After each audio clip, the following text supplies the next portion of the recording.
দুনিয়ার সব বিচার থেকে বাঁচা গেলেও নিজের মনের বিচার থেকে বাঁচন বড় দায়। আজ আপনাকে শোনাবো এক পুরনো পাপের আসামি হওয়ার গল্প। হ্যালো, শুনতে পাচ্ছ তোমার সেই চেনা কণ্ঠ? আমি অসীমা, আর তুমি শুনছো স্বপ্নডট সত্যি। এখানে স্বপ্ন সত্যি হয়, আমি শুধু গল্প শোনাই। তুমি কেমন আছো? আশা করি তুমিও তোমার পরিবারের সবাই ভালো আছো। আমিও ভালো আছি। তুমিও তোমার পরিবারের সবাইকে স্বাগত জানিয়ে শুরু করলাম 72 নম্বর এপিসোডে আজকের গল্প আসামি। হ্যাঁ, ঠিকই শুনেছ, আজকের গল্প আসামি। কালাম চাচার বয়স 55 বছর, সাধারণ এক গেরস্থ মানুষ। কালাম চাচা মানুষটা খুব সোজা সরল, সারাদিন কামকাজ করে আর রাইত হইলে বাজারে আইসা চা নাস্তা খাইয়া বাড়ি যায়। গ্রামের সবাই তারে এক নামে চেনে। খুব ভালো মানুষ, কিন্তু একটা সমস্যা আছে। কালাম চাচা রাইতের বেলা ঠিকমতো ঘুমাইতে পারে না। মাঝরাইতে হুটহাট কইরা চিল্লাইয়া উইঠা বসে। ওনার বউ কতবার জিগাইল, কিন্তু চাচা কিছু কয় না, খালি ফেল ফেল কইরা চাইয়া থাকে। ঘটনাটা হয়েছিল আজ থেকে প্রায় 15 বছর আগে। কালাম চাচা তখন পাশে গ্রাম থেকে ফিরতার ছিল।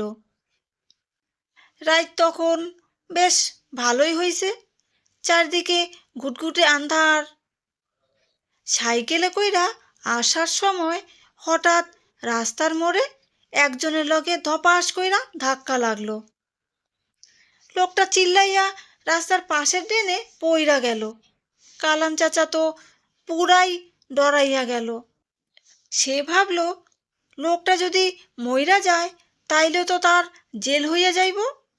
সে ভয়ে লোকটারে না তুইলাই সাইকেল নিয়া উল্টা দিকে এক দৌড় দিল, পাছে একবারও ফিরাও চাইল না।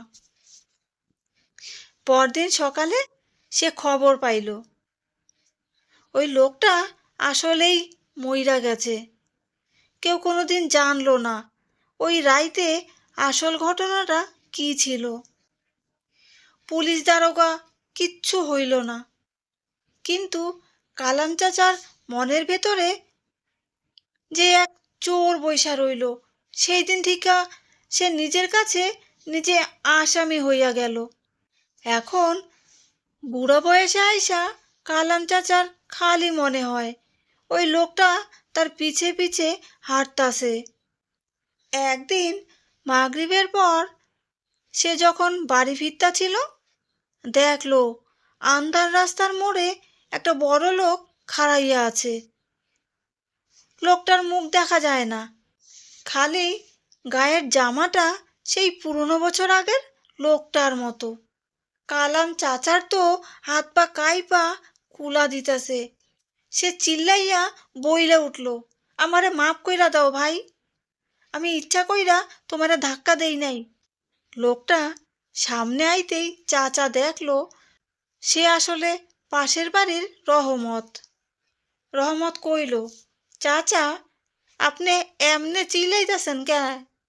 আমি তো আপনারা ডাকতাছিলাম। কালাম চাচা সেই দিন মাটিতে বইসা পড়ল। সে বুঝল এই ভয় বাইরের কেউ দেয় না, তার নিজের পাপই তারে শান্তিতে থাকতে দিতেছে না।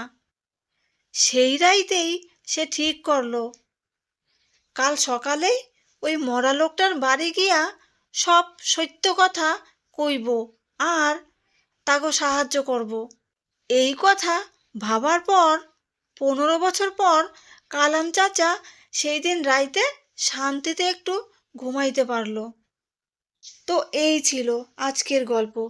গল্পটা যদি তোমার ভালো লেগে থাকে তাহলে একটা লাইক দিও, শেয়ার করো, আর কমেন্টে জানিও কেমন লাগলো। তোমার একটা কমেন্টই আমার পরের গল্পটা বলতে সাহস দেয়। তুমি যদি এই চ্যানেলে নতুন হয়ে থাকো তাহলে স্বপ্নটার সত্যি চ্যানেলটা সাবস্ক্রাইব করে পাশে থেকো।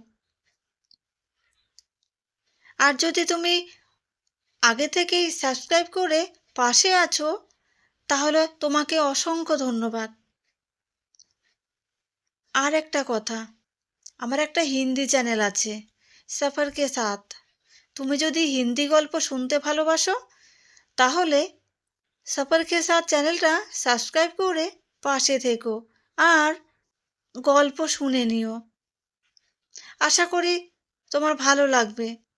আমি অসীমা আবার ফিরে আসব নতুন একটি গল্প নিয়ে। তোমরা সবাই ভালো থেকো, সুস্থ থেকো। শুভরাত্রি।